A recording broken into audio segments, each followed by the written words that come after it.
баярлалаа. За тэгэхээр бит хоёрыг одоо үзэж байгаа магадгүй дараа нөхөд үзэх тэр хүмүүстэй яг энэ цаг үеийн мэндийг хүргье. Намайг отго коуч гэдэг. Тэгээ трама коучтэй бага насны нөгөө шарах гэмтлийг тэгээ онцлоод тэгээд тэрийгнээс яаж салах юм бэ гэдэгт одоо тусалдаг тийм коуч хүн байна. За тэгэхээр өнөөдрийн тэг яг эндээс ингээ харах юм бол би энийг 43 наснда энэ трама коуч гэдэг шинэ мэрэгжлийг энэ гайхамшигтай мэрэгжлийг одоо Нара Томсон багшаасаа тест суралцаад тэгээд ингээд топ коучинг академиг төгсөөд ингээд эзэмшсэн байгаа. За тэгэхээр энэ нь үндэ бол бидний өөрсдийн амьдралаар болсон зүйлээс л болж бид нар коуч болдгоо. За тэгэхээр нэгэн цагт би өөрөө уйлаад гэхдээ өөрөө уучраа олохгүй, өөрөө яахаа мэдэхгүй, өөрөө хүүхдүүдтэйгээ ойлголцож чадахгүй, за тэгээд нөхөртөөгөө ч ойлголцож чадахгүй, тэгээ юу хийх хүсэлтэй үгүй гэж мэдэхгүй явж исэн юм бүсгүй байгаамаа. За тэгэхээр өөрөө Нара Томсон багшаараа те дэлхийн мастер одоо коуч тэр хүнээр одоо шархаа эдгэлгсэн тий. За тэгэнгүүтээ нөгөө тэр айгүй гой хөнгөн шингэн тэрний гой аз жаргал гэдэг имийг үнэн утгаар нь одоо 43 наснда мэдрээд за тэгэд энийгээ бусад эмэгтэйчүүдэд одоо хэлье тий. Над чиг бас магадгүй өнөөдөр тий бага насны шархнаас болоод ингээд зовоо явж байгаа бүсгүүчүүд байгаа бол тэдэртэй тусалчий тий тэд нар маань одоо амьдралдаа гэрэлгээгээ үр хөвгтдээ нөгөө үнэхээр тэр сайхан төгс тий. За төгсч гэж юу аах зүгээр тэр сайхан яг ээж гэдэг үүргээ гүйцэтгээд явах хэмжээний байгаасай тэр гэр бүлийн гоё аваад явах хэмжээний байгаасай гэж хүссэн учраас драма коуч болсон байгаа. Баярлалаа.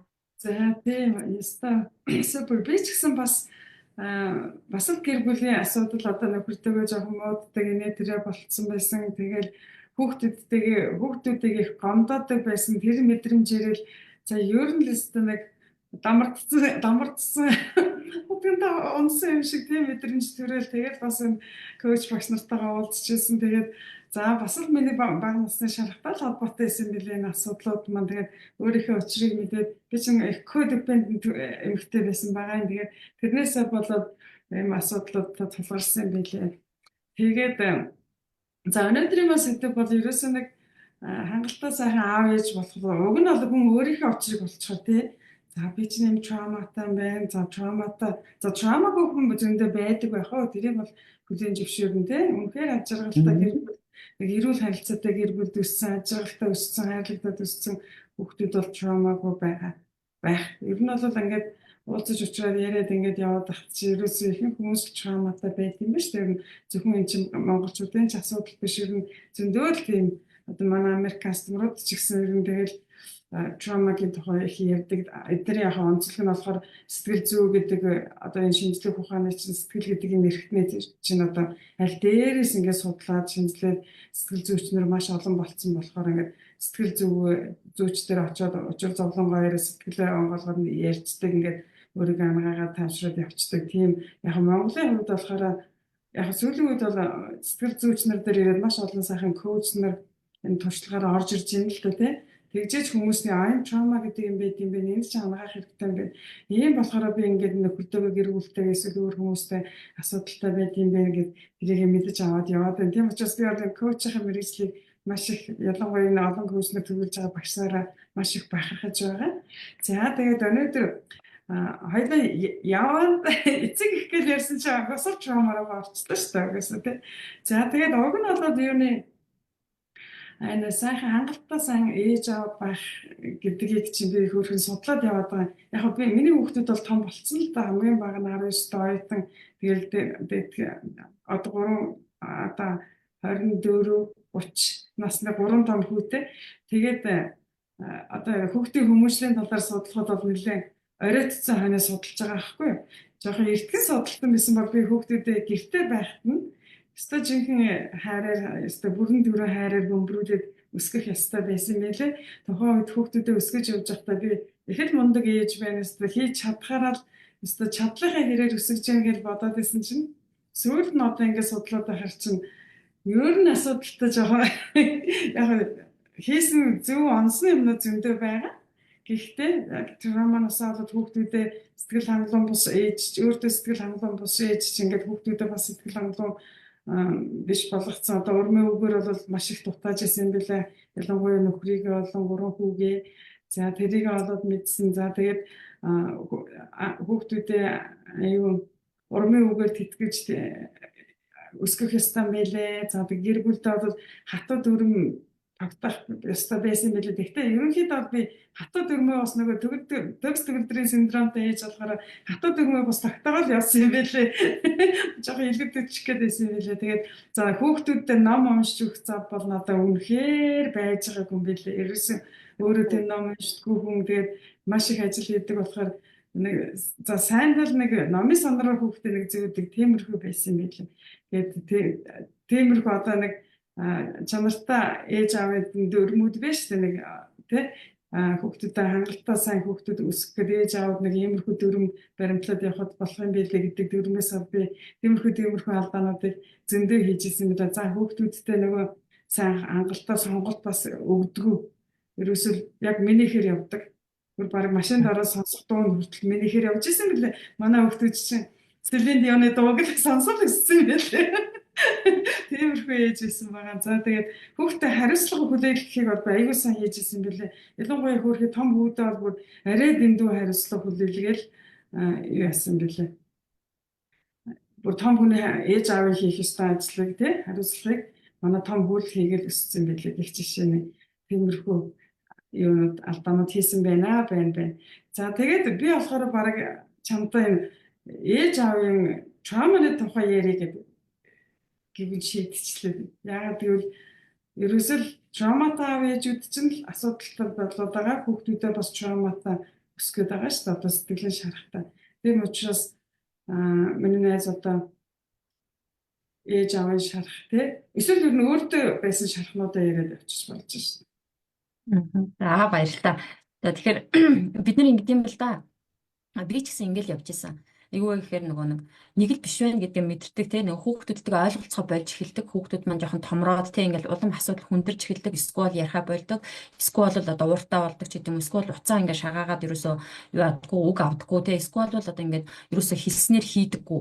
За ийм болоод ирэнгүүт бид нар чинь дандаа хүүхдийн талаар нэг юм сэтгэл хангалуун бус явж байгаа байхгүй юу? Нөгөө ингээд нэг хүүхдээ илүү сайн болгох те илүү яаж сайн болгох вэ? Яаж дээр болгох вэ? Энтэр гэл яг ийм яриа. За тэгээд яг ийм гацаанд байгаа эмэгтэйчүүд чинь айгүй их подкаст сонсож ном уншдаг юм аа. За хүүхдийн хүмүүжил энтэр гэл те. За тэгээд маш их онолтноо. За тэгэхээр энэ онол хизээж ажилдаггүй амьдрал дээр яг үнэндээ бол. Үнэндээ энэ те зүйл чинь ингээд амьдралаас зөрөөд байгаа байхгүй юу? За тэгэхээр би болохоор өөрөө зүгээр ингэж л ярмаар байна. Юу гэхээр би энэ одоо хүүхдийн хүмүүжлийн талаарх тэ нэг юм 5 6 7 8 9 10 гэл нэг юм хүмүүсийн одоо тий нэг юм онолууд байгаа шүү дээ тий. Энэ онолыг бол ярмааргүй байна. Яа тэгэхээр би энийг биелүүлээгүй юм ихтэй байхгүй юу? Би аль нь ч хийж чадаагүй. Тий тэгээд энийг би мэдэхгүй байсан уу гэвэл мэдэхгүй байсан. За тэгэхээр өөрөө би одоо энэ тий гэр бүлийн тэр дэглэм за тэгэл дээрэс нь одоо тэр ном уншдаг, тэ урамшуулдаг. Тэгэл одоо юу гэдэг халуун дотн яриа өрнүүлдэг. За тэгээ өшөө чинь ингээл хамтдаа чанартай цаг өнгөрүүлдэг энэ төр гэдэг имийг би өөрөө бага насандаа үзээгүй хүн байхгүй юу? Өөрөө тий миний ээж аав чинь цаг завгүй ажилдаг. Тэгээ бид нар чинь нэг ах эгчээрээ өсгөгдсөн. За тэгээ ах эгч чинь юу гэж ингээл чанартай цаг маг гаргахгүй шүү дээ. Бид нар чинь зодоол загнаалтай ингээл эсвэл айлгаал хийлэг чинь тий.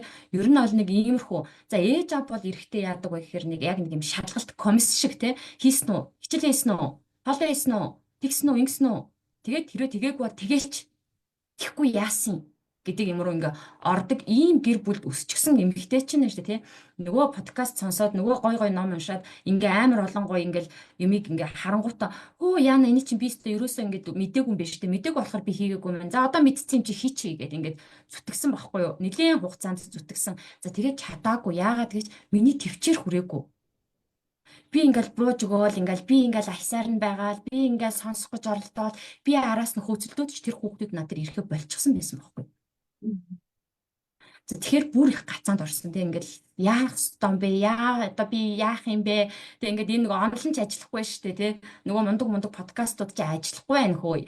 За тэгээд нөгөө мундаг гэр бүлийн тэг хүүхдийн хүмүүжил гэдэг номнууд ч ажиллахгүй байна. Энд чинь амьдрал дээр буулгахад амар хэцүү байна. Яагаад гэвэл ээж аав нь шарахтай учраас. Шарахтай хүн энэ зүйлүүдийг хэрэгжүүлэх боломжгүй. Бидний төвчээр тутна. Уучлаарай бид нар санаа бивч сачи тутна нэрээ.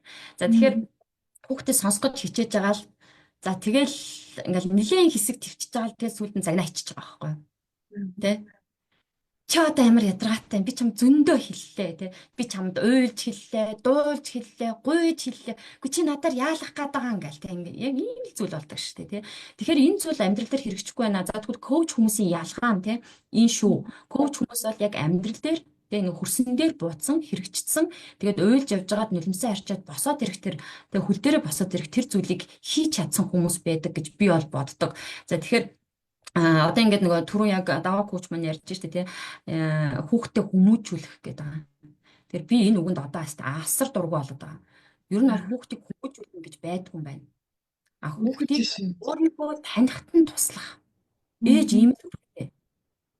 Тэр хүүхдийн илүү тий чадварыг нь илүү сонирхлыг нь илүү өөрийг нь олоход нь тусаж чадлаараа дэмжих. За тэгээд ингээд мэдээч те энэ хооронд чинь одоо ингээ хүүхдийн өмчлөл ярихаар яг хүмүүс ингэж яриад байгаа.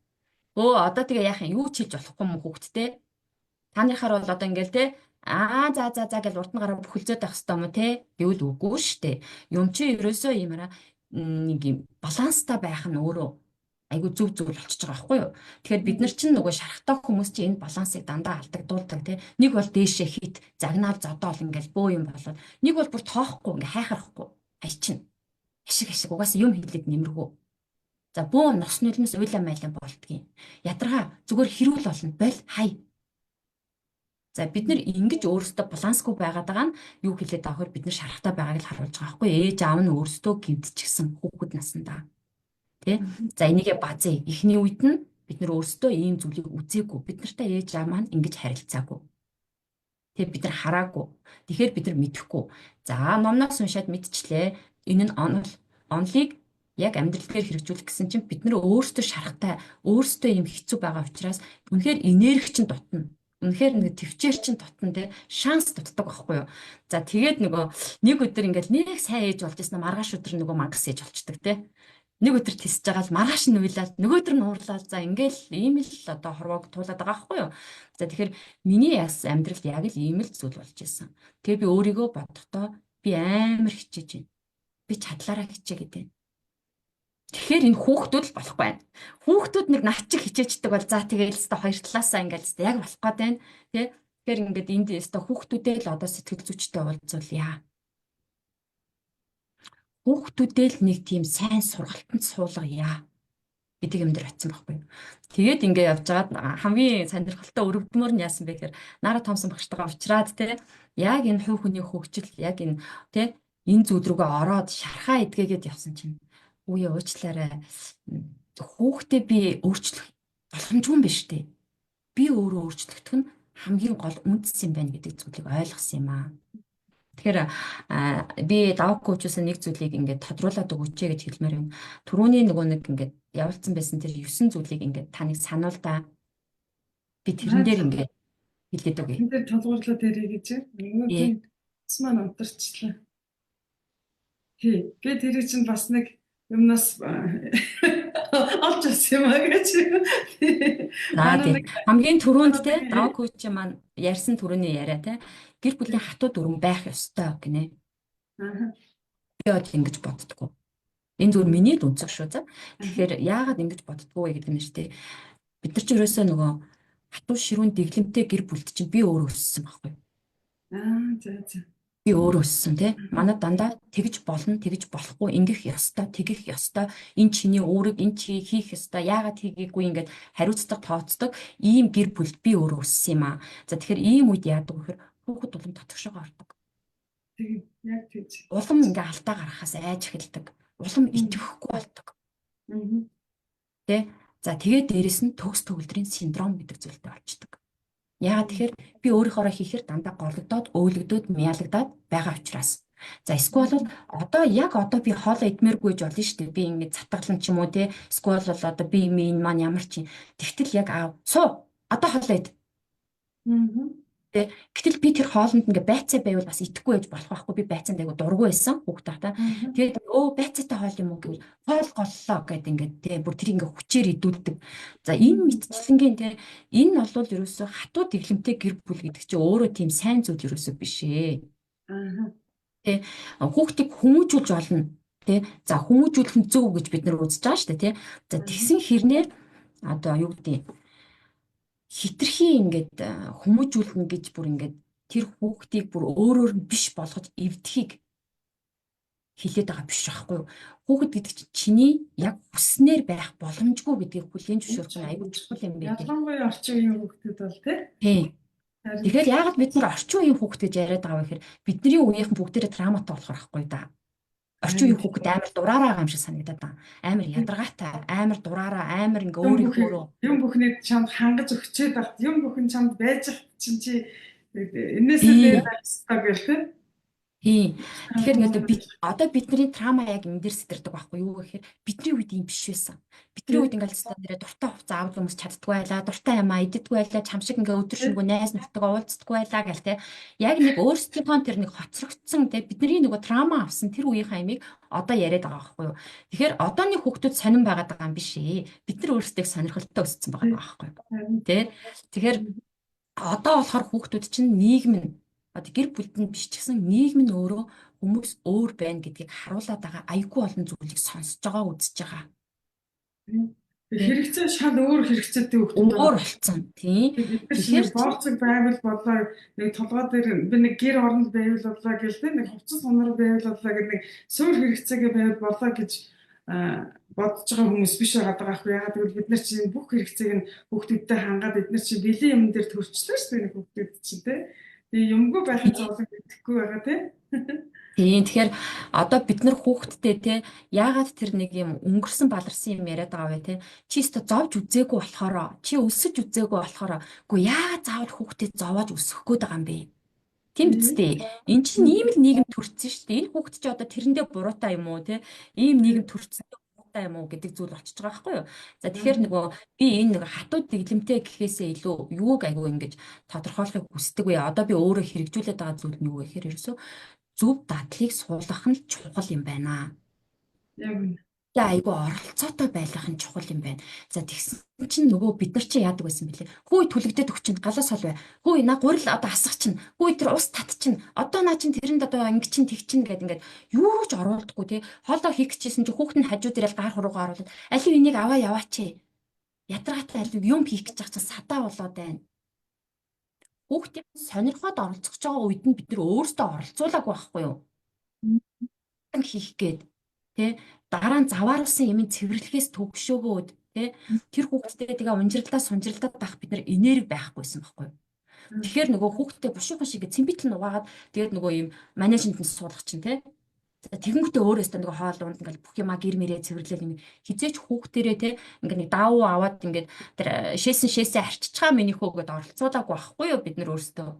Тэгэхээр хүүхдээ бүр багаас нь өөрийнх нь насны те жижигхэн юмд оролцуулах нь айгүй чухал юм аа гэж одоо би айгүй ойлгоод байгаа юм те. Бид нар оролцуулаагүй юм байна шүү дээ. За тэгтэл ингэж оролцуулахгүй өсөж ийсэн нь жоохон том болоод ирсэн чинь энийгээ хийсэнгүү тэрийгээ хийсэнгүү өста сэтгэлгүй өста санаагаараа хийдгүү. Үгүй яаж санах юм бэ? Яаж сэтгэл гаргах юм? Тэр чинь ямар ч оролцоогүй амьдрал сурцсан шүү дээ. Бид нар өөрсдөө оролцуулаагүй шүү дээ тэр хүүхдүүдийг. Яг үнэ би нөгөө манай эмээ ээж их ер нь манай ээж аав эмээ өвгөнөр юм 50 хүмүүс байсан. Ялангуяа манай ээжийн ээж дандаа бүх юмыг надаар ингээд хийлгүүлэхийг зөвшөөрдөг. Ингээл гурил зураад юм зааварлсан ч гэсэн аж жижигхэн бараг 3 4 настайгаас гурил зураад ингээд тэр нэг өрөм юм цагаан үедээ боловсруулах бүх юмыг надаар хийлгүүлжсэн болохоор би чи харин хаачиж аягүй тийм ажилтдаг эмэгтэй уг нь болоод төрсэн билээ өссөн билээ шүү дээ. Тэр бол яг манай эмээгийн ялангуяа аягүй буян гэлээ. Тийм за тэгэхээр те бид нарыг ингээд айгүй гоё ялангуяа хөгшчүүд бид нарыг юм итгэвтэй те өсгсөн байж тээ баг байхад те ингээд юм тусдуулаад ойрхон гүйлгээд те ингээд хураг эргүүлээд ирмэр гээд ингээд явуулаад байсан бахан. За гэхдээ зарим үед яадаг вэ гэхээр бид нар насанд нь тохироогүй зүйлийг өгөөд идэг. Тийм. За тэгэхээр би өөрийнх нь жишээг яриад би 4 настай байхдаа 2 сартай хүүхэд харж ирсэн. Одоо та нар итгэхгүй. 4 настай хүүхэд гэдэг чинь одоо хэн бэ? Тэгэхэд би 2 сартай хүүхэд угжаад тэврээд үлддэг байлаа гэртээ. Энэ бол хил хязгааргүй байдал руу оруулчихж байгаа байхгүй. Би тэгээ ийм настай хүүхэд ийм юм хийх юм байна. Ийм настай хүүхэд ийм юм хийдгүй юм байна гэдгийг мэдэхгүй өсчихөж байгаа. Айгүй хил хязгааргүй байгааз. Ингэж өсөж байна. За тэгэхээр те ингэж өссөн хүн чинь өнөөдөр би 4 настай хүүхдээ те дүүгээ хараад ингэ сууж байгаараа би 0 ороод ирэй гэхэд харахгүй ахтал миний уур хүрнэ штэ. Би чиний насан дээр заа юу. Тэ тэр 2 сартай хүүхэд ингээ угжаад үлдчихсэн чи яасаа арчаагүй юм бэ? Чи одоо 8 настай эцтэй гээд загнаад байгаа байхгүй юу? Бид нэр өөрсдөө хэл хязгааргүй өсчихжээ. Тэгвэл 4 настай хүүхд яах юм? Өөрийнх нь тоглоомыг хураадаг байхад хангалттай байхгүй юу? Унтахтаа тэг хувцас эвхээд орныхаа хажууд тавьдаг байхад л хангалттай энэ хүүхэд амар амжилттай сайн байна. Тэ?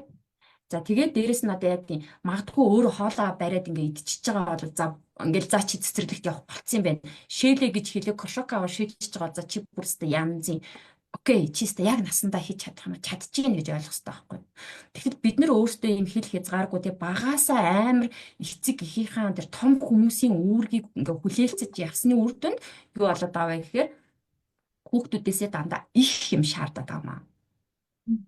Дандаа тэгдэг тий. Чиний насан дээр би хоолой хийгээд дүүнрээ хардаг байлаа гэл тий. Өөрийнх нь танил имийг л ярьж штэ хүүхдэнд ихгүй штэ.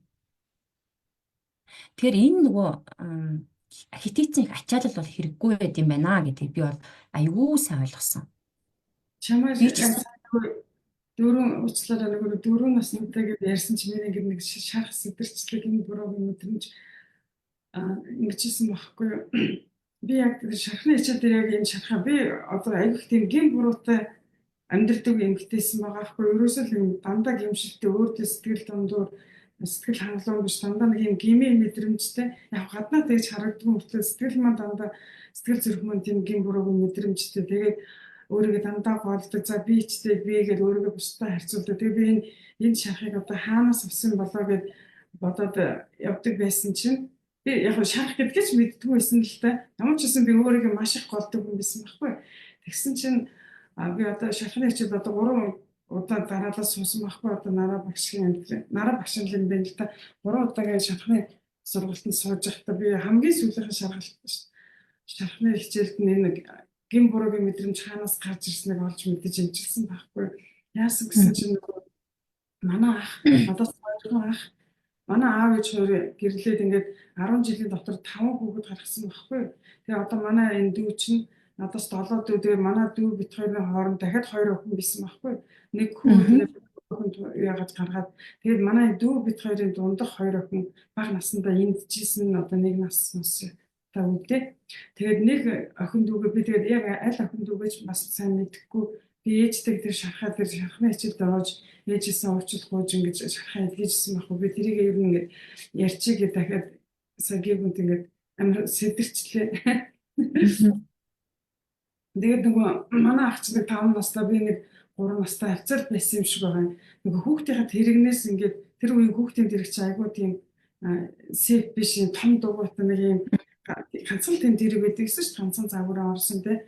Тэгээд тэрнээс ингээд манай ах ингээд манай дүүг унгаагаад нөгөө ишин дээрэн дараа нөгөө том дугуйч ингээд шалан дээр ингээд хүүхд ингээд юун дээр унчихгүй шалан толгой дээр даваад манай ахын дээр ингээд унсан чинь манай ах нөгөө аав ээжээсээ хайгаад хойлоо дүүгөө унгасгасан хэлэхгүй дүүгөө унгаснаа хэлэхгүй шүү гэд тэгээд манай тэрээс болж одоо нөгөө тархин хөдлөн гэж ярьдаг шүү дээ тий хөдлөөд тэрнээсээ болж тэр тарих мэрхэн амар хүндрээд нас марсан байлээ тэгээд би тэрөөсөө ярьдаггүй байж байгаа ер нь тэр үе миний санаанд орж ирээд идэг гэсэн багхгүй тэгээд нөгөө би ч нөгөө 18 хүрээлэл гэрээсээ гараад явбал тэгэл одоо Америк явбал ингээд ээжтэйгээ тийм дотн аав ээжтэйгээ дотн би тэгээд дүүг нэг унгацсан шүү намайг уучлаарай гэж хэлэх юм чинь ерөөсөө тийм ойр ээж автаа ойр нэг байгаагүй шахуу юм байлээ. Тэгээд би тэр шахмахаж гэдгээд сайн мэддэггүйсэн. Саяхан би ингээд бүр сүүлийн шахны хичээлдээ тэрийг мэдэж авч авсан байхгүй. Би ерөөсөө тэр дүүгээ унгааж одоо тэрсэн одоо хүн алсан л хүн болчихж байгаа шүү дээ. Ер нь бол тэр мэдрэмжээ тэр жижигхэн 3 настай хүүхэд чинь насан туршдаа ингээд тэгээд явцсан бэл. Тэгээд тийм гин буруугийн мэдрэмжтэй өөрийгөө голдог зампичтэй би ч ер нь одоо даалт хүмсрэн цаамсан чиж заахгүй амтнтэй гэж хэлж байгаа юм шиг тийм мэдрэмжтэй амьдрсан байлээ. Тэр шархаа бас гүнд ярьчлаа очлоо яриаг нь таслаад Зүгээр яг ингээд ярих гадагшлуулах те бид нар гэрчлүүлэх хэрэгтэй байгаа шүү дээ. Тэгэхээр энэ нөгөө нэг уг нь шүү дээ тий. Одоо энэ дээр ахаал хүүхдийн хүмүүжлэлтэй холбоотой түрүүний таны ярьжсэн нэг зүйл чи явчихж байгаа байхгүй юу гэхээр ингээд байгаа шүү дээ. Хүүхдүүдтэй дотн харилцаа үүсгэж ярилцсан гэдэг байгаа шүү дээ тий. Дотн ярилцах харилцах гэдэг байгаа шүү дээ. Бидний үед ийм байгаагүй байхгүй юу? Дотн харилцаа гэж байгаагүй. За тэгэхээр нөгөө энийг хүмүүс бас зарим нь буруугаар ойлгож иж магадгүй тий. Гэхдээ одоо ч гэсэн ээж аав нар ингэдэг байхгүй хүүхдүүдтэйгээ дотн харилцаа, дотн ингээ яриа өрнүүлээ гэж хэлэхээр шүү дээ тий. Юу гэж ойлгодог гэд бид нар заах ёстой гэж ойлгоод байгаа ээж аав өөрийгөө. Бид нар одоо ингээ хүүхдүүдэд заах юм байна л да. Энэ болохгүй, тэр болно. Чи битгий тэгэрээ, чи энийг л сурвал сайн хүн болно шүү. Энэ сургуульд ороорой гэнтэл заах юм шиг юм бодоод байгаа юм. Гэтэл дотн одоо хүүхдтэйгээ дотн яриа өрнүүлж явахдаа яах ёстой бэ? Одоо миний ганц хийж чадж байгаа юм энэ л байна. Энэ юу вэ гэхээр зүгээр л би хүүхдээ шүүмжлэхгүй, буруутгахгүй, тэ зааварлахгүй, зөвлөөд авахгүй, тэ зүгээр л сонсох. Зүгээр л хүүхдээ яриулах, айцгүйгээр яриулах. Өмнө чинь би ингээл одоо жишээлбэл ингээл те хүүхд ингээл гин буруутай байна гэдэг тэр яна дүүгээ унгаацсан штэ гэхдээ тэрийг ингээл ээж би дүүгээ унгаацсан штэ гэл хилцэн бол одоо ингээ аврагдах боломж байсан байна гэж одоо чи манд бодоод ээ штэ те аагүй ч мөн тэрс бодож штэ. За тэгвэл те эн чин тэр ээжийн бас одоо буруу зүйл байна штэ те яг тэгэхээр хүүхдүүдэд буруутгадаг л байсан биш штэ. Загнах. Тэгээ одоо ингээ буруу зүйл хийвэл шийтгүүлэх, буруу зүйл хийвэл загнуулах, буруу зүйл хийвэл ээж уурлна, аав уурлна гэдэг имийг тэр хүүхэд мэдээд штеп. Тэгэхээр нууя. Тэгэхээр эн чинь шархал байгаа зү. Эн чинь шарах штеп. А хэрвээ бид нарыг те загнадаггүй, буруутгадаггүй, шүүмжилдэггүй, тийм үү? Тэгээд яасан мэнх үү? Тэгэхээр чамд ямар мэдрэмжтэй байсан? Чи энийг ахаад хий гэж бодож байна уу? Юу гэж бодож чинь гэдэг асуудаг байсан бол бид нар зүгээр л хэлж хөөсөн байхгүй. Өнөөдөр юу болсон бэ гэж ярьдаг ч юм уу ажилласаа хурж ирээд те. Өнөөдөр юу болсон бэ? Юу тохиолдсон бэ? Ямар байсан бэ гэж ингээл ярьдаг завтаад байсан бол те бас яриад гараад ирэх хэлсэн байх л та те. Тийм. За тэгээд асуудаг хүмүүс зарим нь асуудаг ээж аав байгаа. Ингээ асууна хүүхдээсээ. За яасан өнөөдөр юу болсон? За хин яав юу гэд асууж байгаа. За хүүхэд асуунгууд нь ингээл те ээж маань юм чи ингээл үнэнгээ хэлэнгүүт нээж нь загнаждаг байхгүй юу? Би чамд хэлээ үсттэй яах гэж тэгсэн. Хин чамайг тэднийд оч гэсэн гэдэг ч юм уу тий одоо юу гэдэг чи ингээл нэг тий найзынхаа тухай одоо ярьлаа. Бид нар одоо хүүхдэд зөвлөгөө өгдөгөө болох хэрэгтэй байхгүй юу? Хүүхдэд зөвлөгөө өгөх ерөөсөө хэрэггүй. Бидний зөвлөгөө тэднэрт хэрэггүй. Харин юу хэрэгтэй гэж бидний чиглүүлэл хэрэгтэй. За нэг жишээ авъя л да. Манай охин ингээд сургууль дээр бос юм ангилж ярьдаг гэсэн байхгүй юу? Ирээд уул нь би ч нэг хичээгээ ярих гэж байгаа шүү дээ. Ингээ баахан онол уншицаа. Одоо хүүхдтэйгээ ярих ёстой гэдэг. Тэгэл ингээл миний хөө өдөрт нэг босон сайхан юм, нэг босон муухай юм асууж яа гэж уншицсан шүү дээ би чинь. За тэгэнгүүт ингээл за миний хөө өдөр хичээл дээр ямар баймаа гэж ясангууд. Өөста манай ангийн тэр тэгээд мэгээд амар тэнэг байсан гэл тэнгүүт. Тэгвэл миний хөө тэр найзаас найзлахад болчихгүй юу? Гиний. Тэнийг зөвлөгөө өгч байгаа байхгүй. Бид нар шийдвэр гаргах эрхтэй хүмүүс нь биш. Тэгвэл одоо яаж сонсож байна? Тийм үү? Миний хүүд юу гэж хэлсэн юм? За хүүхэд ярьлаа. Тэгээ чамд ямар мэдрэмж төрсөн? Тэгсэн. Чи тэгээ яа гэж бодож байна? Ингээд хүүхдээр өөрөөр нь шийдвэр гаргуулах. За тэгэхээр чи нөгөө хүүхэд чинь магадгүй ээж аавдаа яадаг вэ гэхээр нэг амар хүнд асуудлыг ч гэсэн ирээл хэлнэ. Өөрийг нь шүүгээ шүүмжлээ заагаад авахгүй юм чинь. Тэ зүгээр сонсож өгнө. Тэгээд нөгөө бидний нөгөө ингээд ярих хэрэгцээ аюул их байна. Тэгээ манай эмэгтэйчүүдэд ярих хэрэгцээ маш их байна. Тэгээд ч угаасаа эмэгтэй хүндээ эрэгтэй хүнээс илүү ярих хэрэгцээтэй байдгаа гэдэг яриад байгаа шүү дээ. Тэгэхээр бид нар хүүхдийнхаа ярих хэрэгцээг ингээд бага наснд хангаж өгөх нь гэж чухал байгаа байхгүй. Тэр хүүхэд өөрийгөө ярьж байгаа л ойлгочихно. Тэр найзтайгаа найзлах юм уу? Найзлахгүй юм уу? Гэдгээ ойлгочихно. Ээж аавын үүрэг нь зүгээр чиглүүлэх. Миний хүү тэгээ яа гэж бодож байна. Нийлэхгүй. Энэ тэгээд it's okay гэж бодож байна уу? Тэгээ үнэхээр чи тэр найзтайгаа ахаа цаашаа ингээд хэдэн 10 жил найзлахгүй байхад зүгээр үү? Чи нэг зүгээр гэж бодож байна уу? Гэдэг мэтчлэнгийн. Эн чинь нөгөө нэг дотн ярилцлага шүү дээ. Манайхаа тэгэхээр нөгөө нэг дотн хүүхдтэйгээ ярилцсан гэхээр би ээж чинь байна. Би аав чинь байна гэж заагаад ахыг юусоо хэлдэггүй. Тэгэхээр хүүхэд танд юмаа ярьж байгаа гэж юу гэсэн үг юм бэ гэхээр зүгээр л нэг тийм аюулгүй газар ярих хэрэгцээг л хангаж байгаа юм. Тэгсэн чинь бид нар юмаа ярьж байгаа юм чи одоо би энд нэг шийдвэр хийж өгөх хэрэгтэй юм байна. Би одоо энэнд нэг юм хэлж өгөхгүй бол энэ одоо өөрөө шийдэж чадахгүй болоод надаа яриад байна гэж ойлгоод байгаа байхгүй юу? Энэ Харин үгүй шүү. Тийм тэгэхээр миний охтууд ч гэсэн том болцсон тий. Одоо том нь 28 хүрсэн, бага нь одоо 18 хүрчихсэн тий. Ийм хоёр том охин байна. Тэгээ хоёр зээ байна надад. За тэгэхээр хоёр том охиноо бол би нэгэнт ингээд аюу томорцсон хойно өөртөө ажилласан. Тий. Нэгэнт би ингээд энэ хүмүүсийг гаргаа явуулчихсан байхгүй юу? Тиймээ тийм одоо бол яадаг вэ гэхээр тий хизээд ээж нь сонсоход билэн гэдэг үүднээсээ зүгээр л сонсогч би зүгээр л сонсогч би зааварлагч биш. би яг одоо сонсогч болж байгаа. Тэр сонсогч болох чинь бас нэг тодорхой хэмжээний хугацаа шаарддаг юм билээ. Яг нөгөө хуучны зөвлөгч ажиллах гээд байгаа байхгүй зөвлөж гээл те. Тэнгүүт өө би чинь нээж олсон гингүүтэл хүүхдүүдэд сонсоод байхаар хүүхдүүд аяндаа ингэж завсарчдаг юм билээ. Өөрийгөө нээдэг ярьдаг те. Ээжигээ хүндэлдэг те. Ээж аваагаа илүү сайн ойлгодог тийм болчтой. Би яг одоо тийм замнагдал орчлоо л да. Тэгээ хүүхдүүд нөгөө оюутан байхгүй манай хоёр баг. Тэгээд ирэхээр нь оюутны хамралтаар ирэхээр нь би бүр хичээж чад за хүүхдүүдэд би сонсгон шүү. Урд нь хийсэн алдаагаа ер нь бол миний хамаг хийдэг юм бол уучлаарай л болсон шүү дээ. Би урд нь тэгжсэн байлээ уучлаарай. Урд нь аав нь ингэжсэн байлээ. Ээж нэм алдаа гаргаж ирсэн байлээ уучлаарай гэл. Тэгээд яриад байхаар чи хүүхдүүд илүү сайн яриад ээж аав та ингэдэг гэсэн тийх байсан. Би хэзээ ч надад тийм боломж олгоогүй. Та биднэрт ерөөсөө сонголт өгдөг байсан. Энд тэр гэхээр би зөвхөн уучлаарай. Тэгээд тэгснээр хүүхдүүдтэйгээ аягүй сайхан тийм дотн болж байгаа. Тэгэхээр нөгөө бас одоо энэ зүйлийг магадгүй бид нар бүгдээрээ сонссон баг те чанартай цагийг хүүхдэд зориулаа гэдэг те.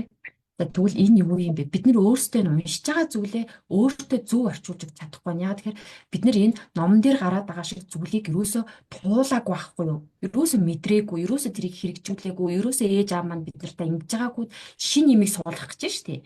Тийм учраас бид нар өөрсөндөө яаж орчуулж ийн вэ гэдгийг аюулсаа харах хэрэгтэй. За тэгэхээр энд одоо тэр нөгөө нэг ийм чанартай цаг гэж яриад байгаа те. Эн чинь юусоо хэмжээндээ байгаа юм биш ээ. Чи өдөр болгон хүүхдтэй бүтэн цаг гаргаж гин үү? Тэгээ өдөр болгон хүүхдтэй цаг гаргаж гин үү л гэж асуугаад байгаа шүү дээ биднээс тий. Тэгвэл энэ чи юу гэж яриад байгаа юм бэ тий? Одоо магадгүй даваа коуч манд бодлоор бол юу гэж бодож чинь энийг. За би өөр дээрээ л ингээд юу аваад ирчихээ. За миний хүүхдтэй чанартай цаг гаргаж байгаа гэж байгаа нь би хүүхдүүдэд бага багт нь шатар хүүхдүүдтэй их тоглодог байсан. Ерөөсөд миний хийдэг байсан чи шатар тоглодог байсан. Бага багтаа шүү том болохоор ч бид намайг голоод тоглохоо байцсан. Бага багт нь шатар тоглохоор за тэр чинь хүүхдээ оюун санааны хөгжил мүжил сайн ингээл би багтаа манай аав надтай шатар тоглодог гэсэн болохоор тэрээс орсон юм аа хүүхдүүдтэйгээ ээжсэн. Миний чанартай цаг. За чанартай цагийг би юунд хамгийн сайн өнгөрөөх гэсэн гэхээр нөгөө хоолоо нэг тойроод ширээгээ тойроод хүмүүс суугаад иддэг шүү дээ. Тэгэхэд тэр цаг бол ерөөсөн хамгийн сайн чанартай цаг байт юм билээ. Гэвтэл би яасан гэхээр би чинь өөрөө нөгөө кодепендент төгс төгөлдрийн синдромтой хүмүүс нөхрөөс өмжлөн одоо хоолой буруу хадгалж идлээ хурдан идлээ одоо юу гэдэг одоо тэгш өмжлөхээр ээж аавд чинь хоорондоо мууд нөхөр чи өөрийгөө өмгөөр нэцдэг хүн нэг ай хоол идэлчихгүйгээр тэгээ муудад тэр муудаг аав ээжийн хооронд аав ээжтэй чинь хүүхдүүд цуг сууж хоол идэх үлчтэй юм билээ.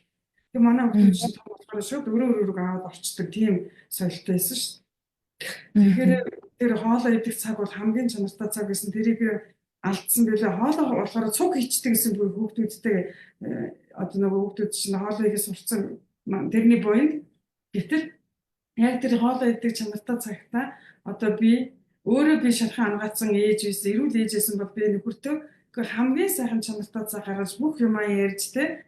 Тэгээд хүүхдүүд маань бид нартай цуг хоолундаа идээд жинхэнэ өдөр нь юу болсон, яван дээр алдсан, юу суралцсан, ямар мэдрэмжтэйсэн бүгдээ ингээ ярих байсан чинь тийм боломж олгоогүй. За тэгжээд л би нөгөө бас нөгөө ээж аавд чи өөрийнхөө хүссэн юм хүүхдүүдээр хийлгээд байдаг гэдэг байна шүү дээ. Өөрийнхөө хийж чадаагүй мөрөөдлөө одоо биелүүлээгүй мөрөөдлөө хүүхдүүдээр хангуулдаг юм биш. Гэтэл би бага байхдаа нөгөө хөгжим тоглох сонирхолтой байсан болохоор тэр боломж надад олдоогүй байсан болохоор тэрийг хинт шилээгүй боломж нь олдоогүй байсан болохоор хүүхдүүдээрээ би төгөлдөр бүр тоглуулаад бүр 8 жил 7 хоног болгон дургүй байхад нь хүчээр зөөжсэн. За тэгжээд тэр төгөлдөр уурын хичээл чинь баг цаг явдаг юм төгжрөл. Тэгээд тэр цагийн хоорондоход миний хувьд бол хүүхдүүдтэйгээ харьцах хамгийн сайхан чанартай цаг байсан чинь би тэгийг бас нөгөө шарахтай ээж чинь яа тэ нөгөө codependent бусдыг бэлтжилдэг. Бусдын төлөө санаа зовдөг ээж чинь бусдын амьдрал руу яриад чи миний яаж ингэсэн үү тэгсэн үү ингэж нэ тэгж гэнэ үгээл ингээл таньдаг ч гэж одоо дотн биш дотн ямар ч хамаагүй хүмүүсээр яриад тэдний ажил амьдралыг зохицуулах гэж бицээр яриад явуулсан байна ч одоо би бодоход би ерөөсөн машинд байхдаа тэр хамгийн чанартай цагч нь тэр машинд хүүхдүүдэд тэр сагсанд нь зөөдөг төгөлдөр ур зөөдөг цаг байсан чинь хүмүүстэй уцаар ярьж байсан. Тэгээд тийм алдаанаа зөндөл хийсэн байна л та. Тэгээд одоо тэрийгээ засах гэж явж байна. Одоо би ерөөсөө хүүхдүүдэд сонсдог, уучлаарай гэж хэлдэг тийм л ээж болсон. Үнэхээр гайхалтай тий. Тэгэхээр ээж өөрчлөгдөхөр хүүхдүүд угаасаа яалтчгүй дагаад өөрчлөгддгөө тий. Үнэхээр хүүхэд өөрчлөгдөн гэдэг чинь бидний хүслээр болно гэсэн үг биш шүү дээ. Тий. Хүүхдийн нүдэнд нь одоо нэг юм оч тэг ингээд нэг юм баяр баясгалан өөртөө итгэл гэдэг юм л орж ирэхийг хэлээд байгаа шүү дээ тий. Тэгнээс хүүхдээ одоо ингээд хүүхдийн харилцаа ээж хүүхдийн харилцаа сайжирна гэдэг нь дандаа ээжийнхээрээ одоо ээжийн хүсснийг хийнэ гэсэн үг биш шүү дээ. За тэгэхээр энийг бас зөв ойлгох хэрэгтэй юм шиг байна. За тэгвэл энэ нөгөө нэг тий хугацаанд хэмжээнд тий чи 1 цаг зориулаад байна уу 2 цаг зориулаад байна уу бүтэн өдөржингөө хүүхдтэйгээ ажиллаж байгаад байна уу гэдэг чинь чухал биш байна. Хамгийн гол нь чанартай цаг гэдэг нь чухал байна гэдгийг би болохоор амьдрал дээр зүгээр яаж одоо хэрэгжүүлсэн бэ гэхээр яг хүүхдэд хэрэгцээтэй байгаа үед нь зориултыг гаргах. За жишээлбэл одоо би ингээд нэг ном уншаа суужсэн чинь хүүхд нь лээж гэж ороод ирэх юм бол би номоо хоош нь тавина. Яасан мэнийх үү? Одоо хүүхдийн тоогдох хэрэгцээг хангаж штеп. Яасан мэнийх үү? Одоо нэгэсэндээ энэ маань хүүхдэд маань би ээжийн хувьд номноос чухал үнэтэй гэдэг мэдрэмжийг өгч штеп тий. За эсвэл хичээлээ заагаа сууж идэл нэг хүүхд маань гүйж ирээд тий. Одоо юу гэдэг чи бидний гэсэн чи ингэдэг байсан байхгүй. Хүн ороод ирвэл том хүмүүс юм битгий ор. Тавтаач хэрнээс битгий аав. Тэг ингээл томоотой бай, өрөөндөө ор. Тэг бараг гар гэрээс хэлсэн тий. Тэгэхээр хүүхд чинь өөрөө чухал гэдгээ мэдрэх гээд заавал хүн ирэхээр гүйж орж ирдэг. Заавал хүн орж ирэхээр л нэг юм би чухал штэ гэдгийг мэдрэх гэж орж ирдэг тий. Гэтэл бид нар яг тэр болгонд нь дандаа гар том хүмүүс юм ярьж байна. Дугай. Битээ тамс чихэр аваад бай. Энэ нэстэ ингээл хүн орж ирэхээр айгүй сонин штэ гэл тий. Үгүй ээ эн чинь нөгөө хүүхд чинь чухал хүн байх хэрэгцээг хангах гад гүйж байна. Тэгэхээр энд юусэн хугацаа ордог байхгүй юу? Тэр хүүхдийг авчирлаа, өв дээрээ суулгалаа, үнслээ ч юм уу те өв дээрээ суулгаад миний хүү яах гэсэн юм? За энийг барьж үзэх гэсэн юм уу? Энийг авах гэсэн юм уу? Чи ямар байгаа юм? Тэнгүүт тэр чихэрнээс ганцыг авчи. За аав минь хүү авцсан. Тэгээд хүүхдийн хэрэгцээ нь хангагдчихдаг байхгүй юу? Тэгэл гүүгээ авчина. Тэнгүүт нөгөө нэг тэг хүүхд нь ингээд яг ээжгээ гарах гээд ингэжсэн чинь ээжтэй хайчих чам. Гэхдээ эргэж хараад ээж нь ингэх гэж чинь. Тэгтээ миний хүүд ямар асуудал байна? Ээж нь энийг орхиж болно шүү. Тэг чи чухал шүү л гэдгийг ойлгох гадаагаар цаг хугацаа гэж би бол орчуулад байгаа байхгүй юу? Тэг би одоо тэр нөгөө нэг найз руугаа гүйж яхаар тийм биз дээ. Хүүхд руугаа гүйсэн дэр хэрвээ яг тэр хүүхд хэрэгцээтэй байгаа бол тэгээ энийг яагаад би ингэж ойлгосон бэ гэхээр би өөрөө бага насндаа бэлгийн хүчирхийлэл гэдэг юм өвтөжсэн байхгүй юу. Тэр бэлгийн хүчирхийлэл гэдэг зүйлээ бас өөртөө зөв ойлгох хэрэгтэй тий. Бэлгийн хүчирхийлэл гэдэг нь заавал секси хэлээд ав биш. Энэ нь болохоор тий ингээд нөгөө янз янзын бие чинь энэ тентгийн газар хүн хүрэх тий үсээгүй байхад ийм бол тэр битгэл эмгтэй хүн за тэр битгэл одоо адилхан хүүхдүүд хөдөл бие биендээ ийм өгөх магадлал өндөртэй тий. За тэгэхээр энэ зүйлийг би ээжтэй хэлэх гэж маш олон удаа оролцсон байдаг байхгүй. Яаж илэрхийлэх юм мэдэхгүй. Одоо эн чинь бас айгүй адрамаатай зүйл шүү дээ тий. Тэр нэг 8 настай хүүхэд бол нэг энийг ойлгоод тахаар ёстой зүйл биш. Одооных шиг юм илэн далангүй байгааг байхгүй. Тэгэхээр ингээд ээжтэй хэлэх гээл ингээл ядаал цөхөөлд ингээл анхааран татах гал ээж гэл ингээл тех болгонд зас дараал. Юу ярих гэдэг зайл хурдл гэл нэг хурдл гэд хар чи хүүхэд тийм амар эвгүй юмыг яаж хурдхан томьёолоо тавхуу үгэнд багтаагаад ээжд ойлгохоор хэлж чадахгүй мэдэхгүй ш. Тийм учраас ээжүүд маань штэ яг хүүхд чинь ээжээ гэж ирж байгаа бол анхаарлаа хандуул. Суу. Тэр уншиж байгаа номоо орхи. Би энийг бүр ингээд амар олон хүнд хэлэх юмсан гэж хүсдэг байхгүй. Олон ялангуяа ээжүүдэд. Тэгэхээр нөгөө фэйсбુક дээр нөгөө хүмүүс чинь монголчууд чинь ингээд улаарцсан нөгөө фэйсбુક дээр хүүхдүүдээ хүүгээд ирэхдээ бараг нөгөө чухал ажил хийж байгаа юм шиг л те. Ерөөсөө тоохгүй байна шүү. Тийм тэгэхээр нөгөө нэг ингээд тий уцаа ухчихсан бол хоош нь тавиад хүүхдээ нэгт тавьж гинэ. Тэгээ би ээжийн хувьд чухал үн цэнтэй гэдгийг мэдрүүлэх хэрэгтэй болж таарад байна шүү дээ. Тийм учраас л би нөгөө ингэж гэдэг байхгүй. Хүмүүс яг ингэж үгүй хүүхдээ харин цаг гаргамаар байна найзаас та. Үнэхээр чадахгүй байна та.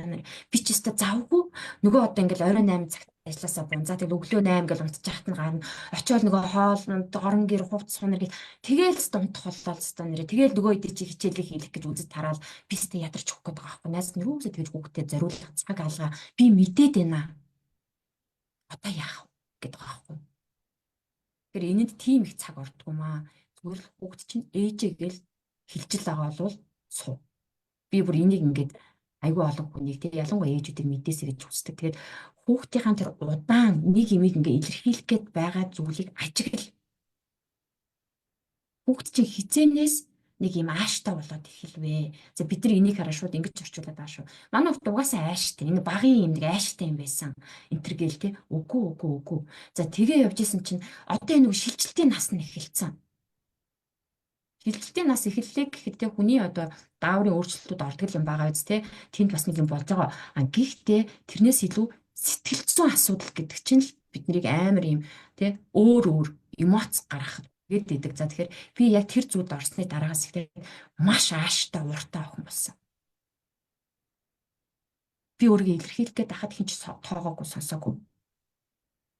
Тэгээ тэр амар гашуун зүйлийг ганцаараа туулаад байна. Гэртээ харахаасаа айгаад байна. Тэгээ одоо яах вэ? Тэгээд бид нар чинь ерөөсөө л ингээд яг хүүхдээ хүмүүжүүлнэ л гэж зүтгээд байгаа юм. За тий. Хүүхдээ л сайн болгоно гэж зүтгээд байгаа шүү дээ. Гэтэл яг үндэ хүүхдтэй юу тохиолдоод байгаа вэ гэдгийг ч бид нар мэддэггүй. Мэдээгүй байдаг. Тэгэхээр энэ нь өөрөө айгүй тийм чухал зүйл тий. За тэгэнгүүтээ ингээд нэг юм түрүүний бас нөгөө бичсэн сонголт хийх эрхийг өгөөгүй гэд таны дурдчихсан тий. Дандаа өөрөө сонгож ирсэн байна гэд. За тэгэнгүүтээ хараа бид нар угаасаа хүүхдийг бүр багаас нь л тий. Энэ хүн юу өмсхийн, чи юугаар тоглохын, юу идэхин, тий тэх юм уу, тэхгүй мүү гэдэг имийг нь сонгуулаагүй ээжиж гинт өнөөдөр хүүхд чинь өөрөө сонголт хийж чадахгүй байхгүй угаасаа. Тэнгүүт бид нар насанд хүрэнгүүт нь юу гэдэг гэж чи сургуулаа сонгоогүй мүү? Гэ чи мэрэгчлээ сонгоогүй мүү? Гэт үе чи хүүхдүүд бүгдээрээ сонгоцсон байж штэ. Гэ чи яасан сони юм боддгоо толгоо вэ? Сонголтыг хизээч ээж хийлгэж байгаагүй штэ. Би тийм аялаад аль хурал наадах өмс. Хата хүтэн байна. Нам малгайгаа өмс. Тэр малган таалагдахгүй ч болно шүү дээ. Өмс гэж өмсүүлж байгаасаа тий. Тэгээд өөрөө сонголтгүй хүүхдээ сонголт хийх ямар чадваргүй болгож өсгчөөд дараа нь чи мэрэгчлээ сонгоогүй мүү? Гэдэг нь гэдэг чи одоо хэцүү зүйл байгаа даа. Тэгэхээр л би зүгээр одоо яг нэг зүйлийг ингээд хүмүүст хэлхийг бүр аягүй хүсдэг. Хүүхд чинь баг байгаа тусамд баярлаарай. Хүүхд чинь ялах байх тусамд баярлаарай. Тэгвэл одоохон өөрийнхөө бага насны шархыг эдгээгээд ав. Ээж нар маань. За тэгэл бага насны шархаа эдгээгээд өөрийнхөө учрыг олцсон хүн чинь за одоо тэгээ цаашаа хүүхдийн учир те нөхрийн учир энэ төр гэл одоо олно шүү дээ. Ингээ онгоос энэ нь олдогдоод явдаг зүйл те. Ингээ идэх зүйл. За тэгэхээр би ч гэсэн одоо ингээ трама коуч гэл тэнгууд хүмүүс нав. Чи хүүхдүүдийн шархыг эдгээсэн үү? Чи нөхрийнхээ шархыг эдгээсэн үү? Гэдэг баг. Үгүй шүү дээ. Эдгээгээгүй. Эн чинь хүн өөрийнхөө хүслээр хийдэг зүйл. Тэр хүний шийдвэрээр хийдэг зүйл болохоос бидний тулгадаг зүйл биш ээ. Тэ? Тэгэхээр харин яасан бэ? Харин би шархаа эдгээснээр миний гэр бүл нөгөө амар амгатан гэдэг зүйл ирсэн шүү. Тэ? Ирсэн. Яагаад гэж ятгатаа л би хүүхдээ сонсдог болчихжээ. Тийм учраас хүүхд маань тэ зааварладаг ээж, шүүмжилдэг, зааварладаг ээж байсан бол сонсдог ээж болсон. Би бол яг тийм. Сонсно, анзаарна. За тэгээд зарим ээж нар яадаг вэ? Шархаа эдгээснийхэн дараа хүүхдээ ямар их шархлууснаа ойлгонгуудаа бүр ингээл зү залбирал бууж өгөөл ингээл бүх юмаа дэвсдэг. Би бол ингэдэггүй. Юм чи ерөөсө баланс алдчих байхгүй. Хитрхи доошоо, хитрхи дээшээ гэдэг чинь л ерөөсө хэвийн бус зүйл шүү дээ, тийм учраас уурсдах зүйлд уурсдагчдаг. Тэ? За уучлаарай. Энэ бол ээжийнхэн буруу байсан шүү. Миний охин тэр үед ямар хэцүү байсан болоо. Тэг хинч сонсохгүй хинч ойлгоо. Ийм байсан байна. За хоёулаа тэрвэрлээд нэг сайхан болчтیں۔ За тэгэнгүүт ингээ уйлдаад ингээ сайхан болно шүү дээ. За тэгснийхэн дараа яадаг вэ гэхээр ээж нь бол чамд одоо тавих тэр нэг юм шаардлагуудыг бол тавина ш. Тийм үстэй. Би чамайг шархлуулсан гэл. Тэгээд одоо бүх насаар нь гин буруутай мэдрэмж үрж амьдарч болохгүй шүү дээ. Ягаад тэгэхээр бид нар ч гэсэн мдээгүй байсан байхгүй да. Харин ч те одоо мэдсэн байна. Тэгээ хүүхдээ уйлаад ирэхтэн тэврээд авдаг ээж болчихгүй. Тэгээд гин буруугийн мэдрэмж бити үрж амьдар. Одоо хүүхдтэй хэлэх, чиглүүлэх юм бол зөв чиглүүлнэ. Энд чинь бид нар үүрэх шүү дээ. Хамтарч те. За өмнө нь бол загнацдаг байсан бол одоо хоёлаа тэгвэл яаж хийж байгааг над чинь ингээд зий яах нь вэ? За миний хүү юу гэж бодчих чи энэ класс нэггүй ээж энэ класс нэггүй яах вэ их үү? Би охиндоо бас хэлдэг байхгүй те. Ээж нь чамд зөндөө шархлуулсан байна гэдгээ бол мэдж байна те. Тэгээд надад ингээд чамд ингээд гомдолтой санагд ээж тэр ингээд гомдолтой санагддаг шүү гэдэг зүйлүүдээ миний хөө санахал юм бол хэлээд байгаарай. Хүүхэд бол тест хэлж өгч байгаа байхгүй. Би чинь бүр яана би тэгс юм уу? Яана би тэгс юм уу гэдээ одоо баг ийм юм дээр очиод байна шүү дээ. За гэхдээ тэгж хэлээл ингээл одоо ээж нэх буруутай юм шиг болол хүүхэд нь дандаа надаас болж ингээ хохирсон юм шиг байдалд оруулаад хүүхдээ хохирчин байдалд оруулаад орхиж болохгүй байна шүү. Тэгвэл хоёулаа яах юм? Тэгвэл одоо хоёулаа цааштай нэг яах юм? Одоо би хүүхдээс ингэж асуудаг болоод байна. Ээж нь чамайг ингээ өрөөгөө цэвэрлэе гэд хэлэхээр дандаа ингээ өглөөд байгаа тэр мэдрэмжийг өгөөд нь шүү дээ. Дандаа өглөөд нь шүү дээ би хийх гэж байгаа юм хийгээ урдуур нь орж хэлээл ч юм уу те. Тэгвэл минийхөө яаж хэлвэл минийхүүд ингээд аягүй хайтайхан байна. Ээж нь чамайг гомдоохгүйгээр тэгээ чамд юм таатай байхаар яаж хэлвэл ингээд чамд их хайтайхан байх вэ? Минийхүү чамд юм санаа оноо байна уу?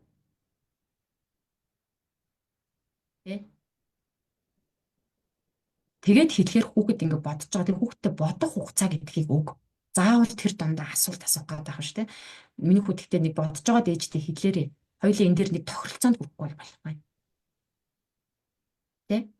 За ингээд одоо хоёр талаасаа явах гэдэг зүйл чинь болж эхэлсэн. За тэгэхээр одоо яг эндээс зүгээр нэг л зүйлийг хоёулаа мэдээж хугацаатай зүйл ярьж байгаа учраас тэ хэлье гэж бодож байна. Тэгэхээр энэ нь юу гэхээр би өөрөө одоо энэ олон тэ хүүхдийн хүмүүжлийн зүйлийн алийг нь амсаж хүртэж үзээгүй юм ихтэй. Тэ намайг сонсож ярьж исэн хүн байхгүй. За намайг ингээд те мэдээж хатуу дэглэм манай гэр бүлд байсан.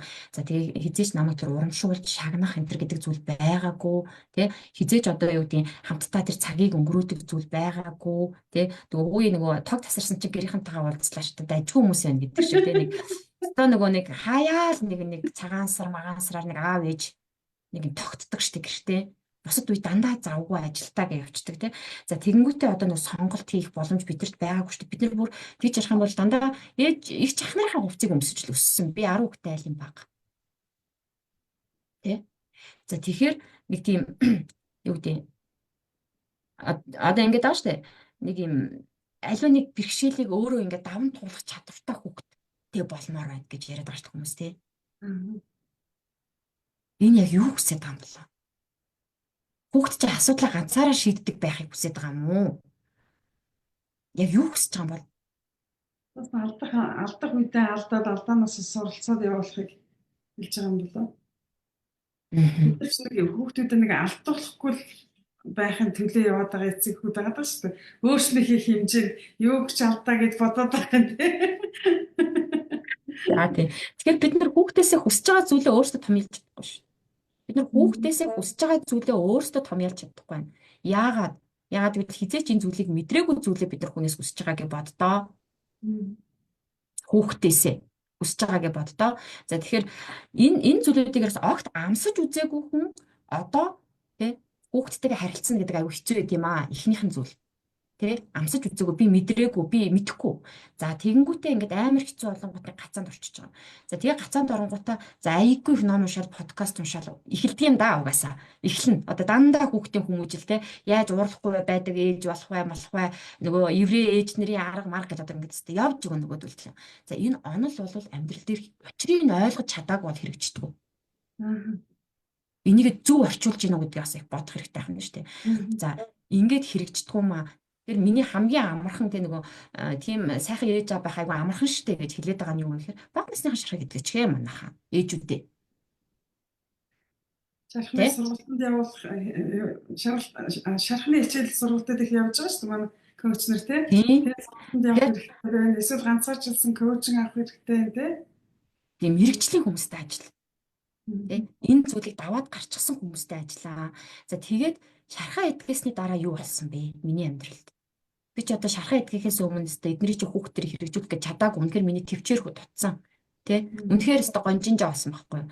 За бүтэхгүй юм байна. За энэ хүүхдийн хүмүүжил гэдэг юм чи өстой. Түй худлаа юм байна. Тэ Фэлцсэн ээж юм байна гэл. тий би өөр фейлцсэн байхгүй те. За тэгээд өстой тэгээд бүр нэг хэсэг хүүхдүүдэд хайж хөтл үзсэн шүү дээ. Би нэг хайж гэдэг нь болохоорсоо. За Өөртөө өөртөө мэд. чадах. Аа. Өөртөө мэд. Одоо нэг хүүхдүүд ч юм хэлж болох байсан юм гээл яшиг юухгүй. Бидний үгэнд хилээч үгэнд орохгүй хэрүүл болно хилээч үгэнд орохгүй уйлаа майлан болоод байгаа. Өөртөө ингээд тоохгүй орхиж үзсэн. За энэ бол хүүхдэд маш их тоогдохгүй ганцаардсан тэр хаягдсан гологдсон мэдрэмжийг өгдөг байсан гэдгээ сүүлд ярилцж байгаад ойлгосон байхгүй. Тэ та намайг тэгсэн байсан ч гэсэн өөрөө мэдхгүй чи миний үгэнд ордгоо үсттэй гэдэг ингээд орхид идэг байсан үсттэй гэдэг юм руу очсон байхгүй. За техник чинь одоо шархаа эдгээсэн чи харин үгүй байна. Шархаа эдгээсэн чи юу болоод нэг эдний чи учрыг нь олоод байна хөөй. Нөгөө нэг те эдгэр маань ямар шархтай гэдгийг би өөрөө мэдээд байна. Яг тэр шархлаас өмнө би өөрөө юм чинь. Аа. Нөгөө Тэ? хортоо ээж нэрлээд байгаа шүү дээ. Би одоо макс ээж гэж байгаа шүү дээ. Тэ энэ чинь тийм юм би өөрөө гэсэн болохоор би мэдээд байна те. Би хүүхдээс амар их юм хитрхи юм шаарддаг байсан те. Айгүй том хүмүүсийн одоо өөрөө нөгөө бага наснаас том хүмүүсийн юм хийж исэн болохоор тэ ачааллыг авч исэн болохоор те. Одоо нөгөө насанд нь юмыг би хийлэхгүй хүүхдээ голоод байгаа юм байна. Хүүхд маань насныхаа ямиг л хийж сурах нь чухал юм байна. Тэ 2 настай бол одоо шээх баах итгэл байх нь шүү дээ тэ эвтэйхэн шиг за тэгээд 4 настай бол нэг тоглоомоо хураачдаг хувцас авчтгэл байхад хангалттай байх нь шүү дээ тэ за тэгэнгүүт ингээд нэг сургууль мургуулд ороод ирвэл хөрх юм өглөө нэг юм ойлгохгүй шиг хичээлдээ яваад ирээд нэг гэрийн даалгавраа нэг ингэсийгээ хийж байгаа нь л одоо чухал байх нь шүү дээ тэ тэгэхээр нэг тэр юмд нь өгөхгүй хажуугаар нь бид нар дүүгээ хар дүүгээ саатуул тэгээ битгий тийг тэгээд одоо юу тийм бэ мэдгүй нэг дандаа л нэг юм давуу юм одоо нэгчидэг хүүхдээсээ насанд нь байхгүй юм нэгчидэг. Тэгэл өөрийгөө эргүүлэл бодохоор би чи энэний насан дээрээс хэдэн дүүгээ ингээд лсдэг гэрээ тэгэл ингээл явчихсан та. Энэ яагаад ажилгүй байна? Ахиад жоохон загнах хэвээр болов гэл ингээл те ахиад скол бол ингээд нэг юм үүрэг даалгавар өгөх хэвээр болов гэл ингээд хэлж байгаа байхгүй. Тэгэхээр энэ зүйл чинь бидний шарахтай холбоотой байд юм байна ээжүүдээ те. Тэгэхээр хүүхдээ хүмүүжүүдийг гэхээс илүү өөрсдөө эхлээд шархаа идгээ. Манайхаа бид нар мэдэхгүй учраас л ийм хэцүү гацаанд орчод байгаа. Тэгээ бид нартэй хинч тэгж харьцаж байгаагүй учраас бид нар мэдэхгүй байгаамаа. Тэр би ерөөсөө яг миний ураа энэ те. Би муу болохоор ингэж амьдраад байгаа юм биш ээ. Мэдэхгүй болохоор л ингэж амьдраад байгаа юм. Тэгэхээр тэг коучтай ажил те одоо өөрлөгөө жоохон өнгий хүүхд чинь болохгүй бол өөрлөгөө өнгий. Нөхөр чинь болохгүй бол өөрлөгөө өнгий. Тэ мөнгөгүй байгаа бол өөрлөгөө өнгий, тэ? Юм сурахгүй байгаа бол өөрлөгөө өнгий. Аригч нөхөртөөгөө байгаагаад ингээд амьдрал зурлаад байгаа бол өөрлөгөө өнгий. Ерөөсөө аюу сонирн байгааз. Ингээр ч одоо нэмэгтэй хүмүүс чи яатарсан хүмүүс Өөрөөсөө л эхэлж байгаа шүү дээ ер нь тий.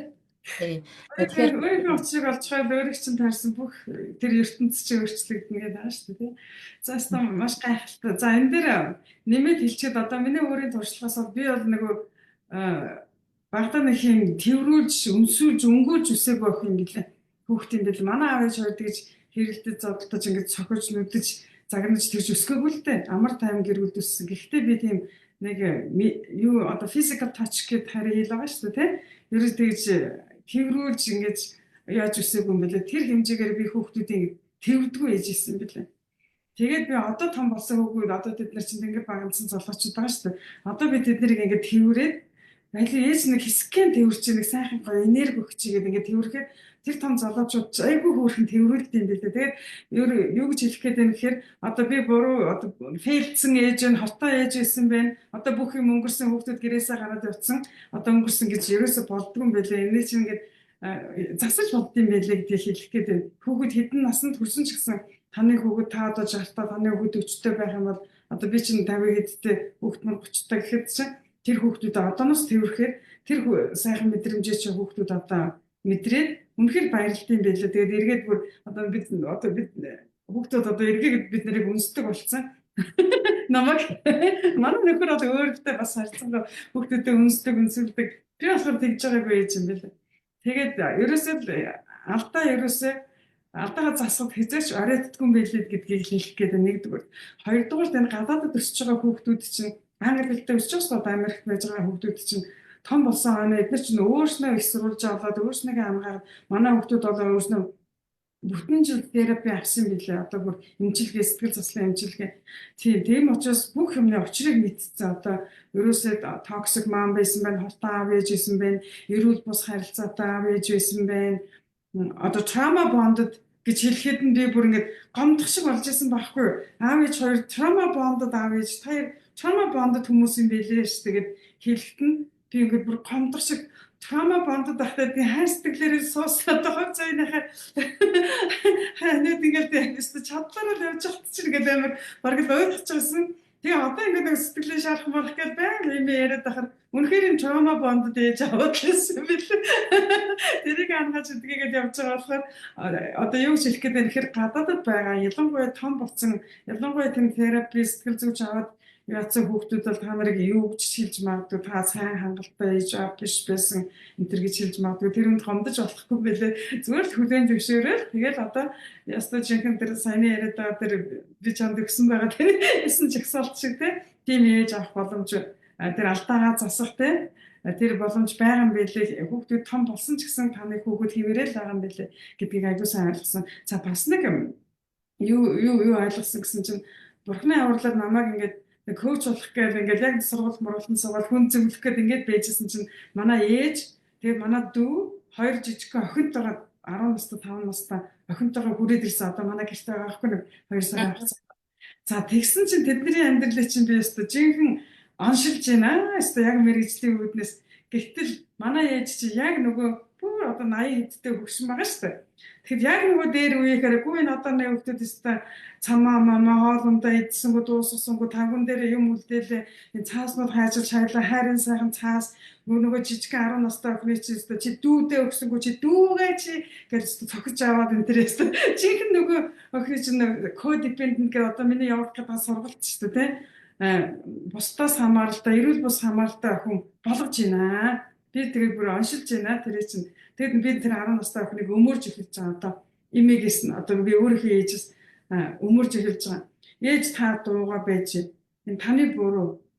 Юу таны одоо энэ одооны хүүхдүүд чинь юу таны 80 настай хүний битгий 50 настай миний хүүхдүүд чинь одоо тэрнээс хойш хэдэн генерашн Z тэгээд millennial гэдэг баахан олон генерашн одоо хамгийн сүүл баг zoomers гэдэг генерашн гараад ирсэн юм байл шүү дээ би ойлгосноор бол тий. Тэгэхээр ээж та хүүхэд манай ээж ялангуяа багш хүн байсан гэд яг ингээд заавартаад байгаа байхгүй. Тэгээд нөгөө 10 настай охины чинь ингээд бүр ингээд бачтуулаад нөгөө охин чинь бүр ингээд уйлдаг ядаж яах Монгол ахта цог амьдарч байгаа манай ээж чинь манай дүүгэнд амьдардаг болсон. Эсвэл жинхэнэ бачмд болж нэг охиныг буруу болгож байгаа. За тэгжээд л нөгөө дүүгийн өмөрөөд байгаа дүүнээс та ингэмээрээ наа гэж хэсэгдэг өстэй.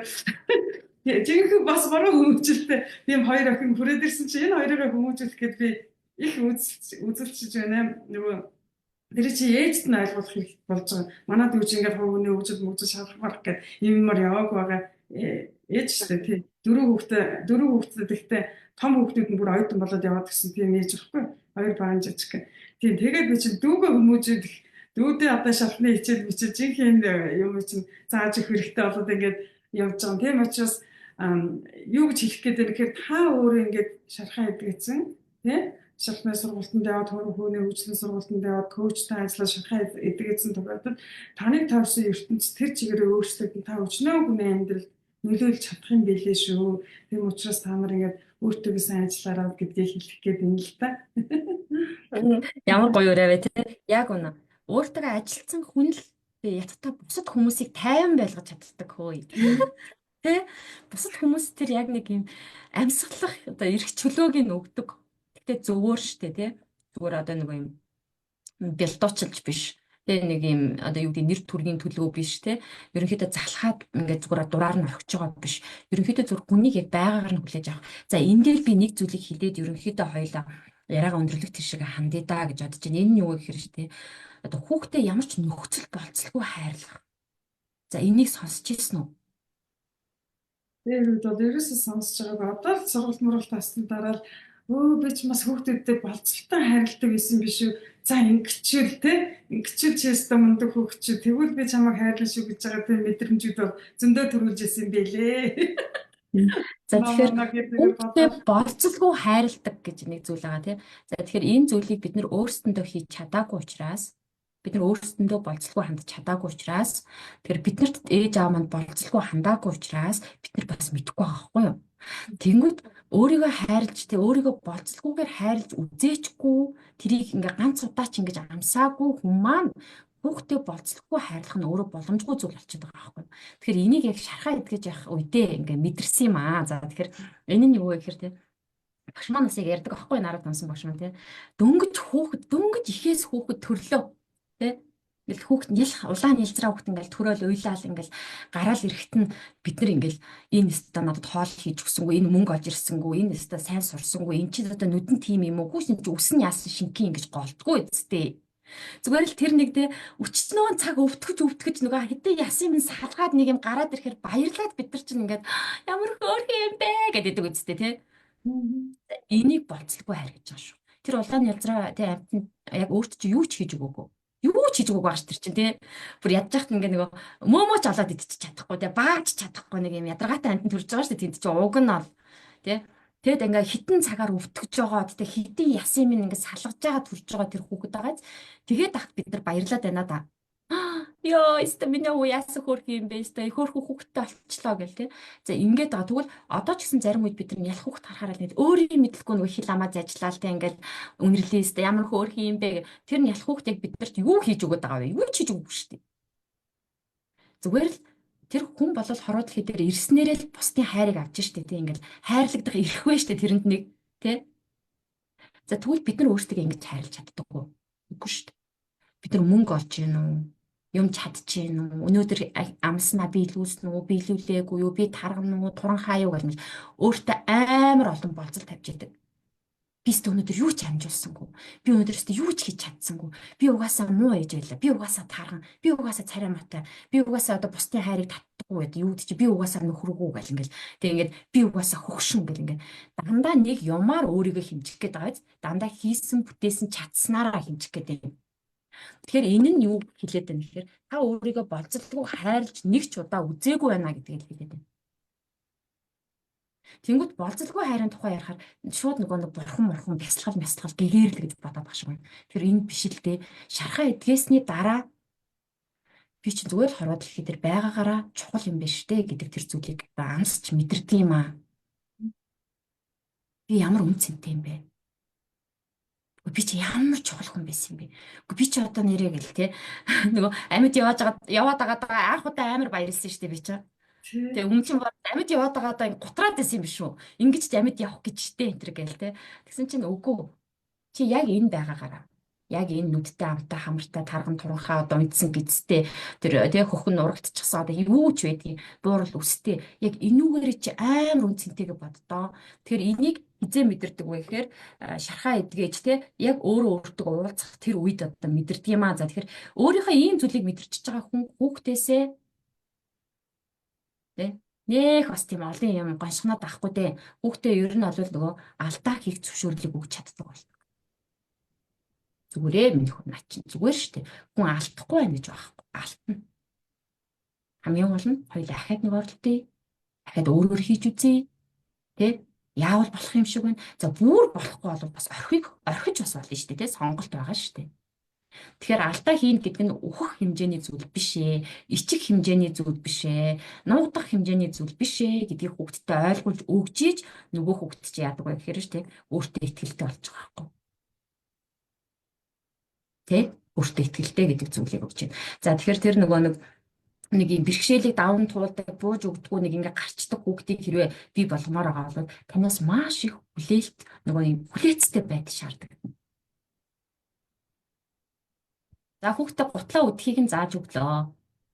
Хүүхэд сурахгүй. Гарах гад идэг, цэцэрлэгийн цаг болох гад идэг те. Тэнгүүт бид нар сууж гээ өөртөө уяад өгчин те. Үгүй хүлээн. За миний хүүдэд. За яаж үдчих? Болж гин үү? Хүүхэд нь чадахгүй уйлна, уурлна, чи үдээд өг гэж хэлнэ те. Нөө. Миний хүү чадна. За миний хүү ингээ өөрөө уяад үз. Яаж ийн? За энэ дээр маш их ийм хүлээц хэрэгтэй болдог байгаа шүү. За та хүлээцтэй байж чадвал тэгэл хүүхд чинь ер нь одоо бэрхшээл бууж өгөхөө болох нь шүү дээ манайхаа. Тэгэхээр биднээс их шалтгаалтайгаас тэгсэн чинь бид нар чинь өөрсдөө тэгж чаддгүй шүү. Хотлол хөргөлдөг юм суудаа юм ста нэрээ гэлцаач төрлөөч гэдэг. Ийм юмтай байгаа үед яаж байгаа вэ гэхээр хүүхд чинь хизээч бие даах чадварыг сурах боломжгүй. Гурил зурх гэж байгаад гурилаа асгачлаа. Бид нар асгасан гурилыг хараад идэг байхгүй. Гадар нас хаалсан. Тэгэл ингээл одоо тэрийг арчих нь уу гэж дахиад хараад байна заяа. Арчихгүй бол чи яраа. Ингээл асгасан юм арчдаггүй байхгүй чи гэх ингээд энэ буруутгалууд явж штэ. За ингэж байгаа үед бол хизээч боломжгүй. Тэгэхээр бид нар уужуу тайван болохын тулд өөрсдөө эхлээд их юм тогтун амар амгалан гэдэг юм руу орохын тулд бага насны шархаа идэх юм анахан. Та ийм санд руу та хүүхдээ шүүмжилдэг, та хүүхдээ голдог, та хүүхдэд сэтгэл хангалуун биш байдаг тий. Нэг л юм өөрчлөх юм шиг, нэг л юм сайжруулах ёстой юм шиг санагдаад байгаа бол та ихтэй өөртөө ажиллаарай. Тэгэхээр айгуу тийм чадсан, мэдсэн, болгоцсон тий өөртөө ажилтсан ээжийн хүүхдүүд л амжилттай юм да. За ястаа гайхалтай нэстэ хүссэн юм. Таныг сонгосондоо үнэхээр баярлж байна. Би яг л нэг юм ярилцлага хий гэж одоо бүр өөрийнхөө сайн найзаасаа гуйжсэн байхгүй чи одоо миний яаж байгаа миний таны хамгийн сайн найз байгаа маа айгу бас 2 3 жил нэг жил бүх сургуультанд натад цаг яваад байгаа найз минь байгаа хгүй 4 хүүхдээ алдарт их байгаа энд тэгээд тэр найзгаа би гуйсан чинь би тэгж лайв маягаар юм ярих хэмжээ байхгүй штэ гэж тэгж өгөөд жоохон нэг татгалзаад байгаа нь би тийм нэг жоохон цааргалаад байгаа хүнийг хүчээр оруулчихсан жоохон төгөхгүй байсан байхгүй. Тэгсэн чинь харин юм таарлаад ингээд үнэхээр гоё сайхан ярилцлага боллоо. За тэгээд ярилцлага сайхан дүгнэхэд за ээж аав маань ингээд өөрснөө одоо сэтгэлийн шарахтаа сайн ээж аав болоогүй биш байж хүүхдүүдэд сайн сайхан явуулахыг хүсээд идэг. Ээж аав болон хүүхдүүдэд сайн сайхан явуулахыг хүсдэг. Тэгтээ тэр хүүхдүүд чинь сайн сайхан болох суурь нь та өөрийгөө ангаах, өөрийнхөө учрыг олох юм шүү. Тийм учраас өөрчлөлтийг өөрөөсөө хийгээрэй гэдгийг зөвлөе. За нэгдүгээр, хоёрдугаар болохоор ингэдэг одоо би бас нөгөө энерги бясалгалаар их явсан энерги эмчлэгч бясалгалтай байна шүү дээ. Тэгэхээр чин тэнд чинь нөгөө нэг үг хөвчтэй гэж одоо ерөөсөө үг биелдэг гэдгийг аягүй их сургадаг байхгүй. Тэгэхдээ л ээж аав чинь нөгөө хүсээгүй юм а хүүхдүүдтэй аягүй их хэлдэг. За би жишээлбэл манай хүүхдүүд нөгөө банднаар болохоор дугуй унаад манай ах чинь жоохон нэг юм хиц газар амьддаг байхгүй. Юм дээр тэгэл нөгөө дугуйгаар ингээд явахаар нь цаашдаа манайх юм хиц газар амьдэрдэг шүү дээ. Салбанж авч байгаад унчин цаг ерөөсөө байн хинсээр гайгүй манай хүүхэд бүр том болсон 18 дэх хүүхэд унаад гараа хугалж ирсэн байхгүй юу. Тэгээ одоо би энэ энерги юм уу хүчтэйгээд ээж авч нөгөө хүсээгүй юм а яриад дуудаад идэг юм байлээ. Тэгэхээр тэрэн дээр маш сайн анхаараараа хүсэж байгаа юм а дуудаж байгаараа хүсээгүй юм а битгий их ярьж дуудаж байгаараа гэдэг бас их зөвлөе гэж бодлоо. Тэгээд бас өөр таны хэлдгээр өөртөө цаг гаргах, өөртөө ажил тэгээ өөртөө ажиллаа гэж хүүхдүүдэд хүмүүжүүлнэ. За ялангуяа одоо нэг шиг юм өөр генерашн өөр юм өвгдөлттэй хүүхдүүд одоо бидний мэдэхгүй юмыг мэдсэн хүүхдүүд төрөөд авч чинь нөгөө мэдгүй хүн заагаад ахад чинь уурлаад байна шүү дээ тэд нар чинь тийм ээ. Өөрийнх нь мэддэг юмыг заагаад одоо чи бүр сүнслэг айгуус ухамсар өндөртэй хүүхдүүд төрчгөд чинь нөгөө нэг ядарсан ээж аав чинь заах гэдэг хагаад хамаг учир нь байгаа шүү. Хүүхдүүдээс суралцах цаг болсон байлээ шүү гэдэг бас хэдий одоо ерөөсөө өөрийгөө өөрчил хүүхдүүдээс сурал хүүхдүүдтэй болон өөртөө цаг гаргах чанартай цагаа маш үр дүнтэй өнгөрөө хүүхдүүдээ сайхан зүгээр тэрээд би одоо энэ хоёр дүүгийнхээ хоёр хүүхдийг уйлдал энэ төр тийм явгот нь би хоёул ингээд хүрээд их чинь энерги үгүй гэд ингэртээ явгаал наагаал ерөөс нь нуруунд дээр 3 удаа ингээд өөстөс тайвшрууллаа гэл нэг за сайн л бол нэг 25 секунд зориулахад тэр хоёр хүүхдийн бүх уур уцаар маргалж исэн юм байхгүй болчихж байгаа. Тэгж тайвшруулж байгаараа тэгээд тэгвэл одоо тэр гэр орны чинь уур амьсгал хичнээн сайхан болох 50 хүмүүс чинь ажралтаа миний яриад байгаа амар амгалан гэр бүлийг бүтээх гэдэг тэгээ амар амгалан гэр бүлийг бүтээчээр чинь тэр нийгэм тэр гэр бүлд өссөн хүүхдүүд чинь тэр сайхан хөгжилтэй сайхан нийгмийг чинь бүтээх гэдэг шүү дээ. Одоо энэ чинь амар амгалан гэр бол ер нь гэр бүл гэдэг бол ерөөсөө Монгол оршин тогтнохоо үгүй гэдгийг суурь нь болчиход байна шүү дээ. Тэгээд цаашдаа маш сайхан ярилцлага өгсөн Гатхаа коучтой маш их баярлалаа. Тэгээд хүмүүс Одоо бид нар чинь соён гэгэрэлэгчтэй ер нь бол тэ соён гэгэрнэ гэдгээр нэг л нэг гэгэрсэн хүний тухай яриад байгаа юм биш. Ер нь бид нар бол соён гэгэрүүлэгч юм билээ. Тэгээд соён гэгэрүүлэх ажилд нь өндөр амжилт хүсье. Бас нэг юм нэмж хэлэхэд за юмыг хийж сурна энэ төр хэд нас ерөөсөө хамаагүй байдаг юм билээ гэдэг би одоо бараг контент болгон дээр хэлж байгаа. Би чинь 50 гарсан хүн хойно өөрийгөө өөрчилж эхэлсэн. За юу хүнд заах, сургах, лайв хийх тийм ойлголт бол миний тархинд энэ насанд маань хизээж байгаагүй юм а би одоо хийгээд явж байгаа учраас за өөрийгөө өөрчлөхөд цаг оройтхгүй таныг өөрчлөгдөхөөр эргэн тойрны бүх хэмжээ сайхан болно гэдгийг л өөрийнхөө биеэр нотлоод явж байгаа. Өчигдөр биш үү хэдэн цагийн өмнө би бүр нөхөртөөгөө лайв хийсэн байхгүй тэрийг бас үзээрэй. За маш их баярлалаа тандаа амжилт хүсье. Баярлалаа. За тэгэхээр энэ одоо боломжийг ашиглаад нэг зүйлийг яриа те. Магадгүй ингээд би зүгээр бүсгүүчүүдийг ингэж хандаж яриад байгаа юм те. Эмэгтэй хүмүүс амьдралаа үүрэх ёстой гэж яриад байгаа биш шүү. Тэ энд мэдээж эрэгтэй хүмүүс ч бас оролцоотой. Гэхдээ эмэгтэй хүмүүс илүү уян хатан байдаг аахгүй. Нөгөө илүү үр хүүхдийнхаа төлөө тэ ингэж илүү тэднэртэйгээ цаг нарыг их өнгөрүүдэг ч юм уу тэ. Эмэгтэй хүн гэдэг чинь өөрөө нэг тийм уян шүү дээ тэ. Нэг юм нарцист байх боломжгүй тийм хүмүүс шүү дээ. За тэгэхээр та магадгүй өнөөдөр те олон хүүхд гаргацсан ч юм уу те гэртээ сууж байгаа ингээд босгоч тэнхлэггүй энергигүй байгаа бол хүүхдтэй юу ч зориулж чадахгүй. Тэгэхээр ээжүүд маань те хөл дээрээ босоод ирээрээ. Тийм учраас өөртөө ажиллаарай. За тэгэхээр коучинг авах одоохондоо тэр боломж нь байхгүй байгаа бол те магадгүй одоо сургалтуудаар суух боломж байхгүй байгаа бол би энэ багшийнхаа эерэг цэний номыг танилцуулчих. Тэгээ эерэг цэнийг энэ бол айгүй гайхалтай коучинг өгдөг ном баггүй юу.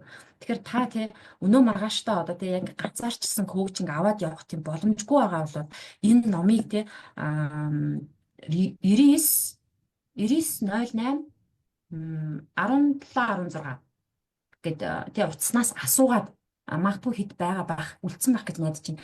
Тэгэхээр энэ номыг ингээ аваад уншаарай. Өөрсөндөө коучинг бэлгэлэх нь шүү дээ тий. Тэгэхээр эмэгтэйчүүд ерөөсө бүх зүйлийн эхлэл үндэс болчиход байна. Тэгээ манай эмэгтэйчүүд ч одоо дайчин гэж чихтэйхэн те дэстэ нэрэ нөхөр мөхрийн хийгээгүй зүйлийг ч бараг хийгээд л даалаад байна шүү дээ те. Тэгэл ингээ хөрх юм амар амьдртын тийм ачааг үүрээд гэдэг шиг тийм тэгсэн хэрнээ дотроо үр хүүхдтэй би цагаа зурулж чадахгүй байна гэдэг гмийн мэдрэмж бас давхар үүрээд те. За тэнгуүтээ ингээ илүү сайн байх хэвээр би л илүү хичээх хэвээр гэж бодоод байгаа бол үгүй та зүгээр шархаа идэвчгээ. Тэгэхээр бид нар яг энэ нэг зүйлийн ард юу ажиллаад байгаа вэ гэдгийг мэдчих юм бол айгүй амархан учраа болчихдог. Тэ? Жишээлбэл гэрээс чинь мөнгө алга болчлоо гэж ярий. Мөнгө алга болчлоо. Тэ? Гэтэл та тэр мөнгийг үрцэн гэдгээ мэдчихэж байгаа бол би тэрүүл тийм авцсан шүү дээ. Тэр мөнгө дутаад байгаа юм байна л та гэд. Ингээ мэдчихэж байгаа бол та тэрэнд өөр хандах байхгүй юу? Нэг юм. За одоо тэгвэл яах вэ?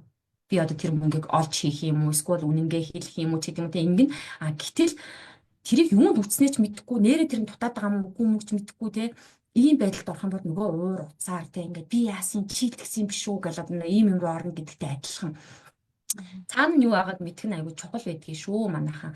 Тэгэхээр бүх хүн аз жаргалтай амьдрах бүрэн эрхтэй бүрэн боломжтой өөрийгөө хайрлаарай. Тэгэхээр даваа коучтой үнэхээр их баярлалаа. Даваа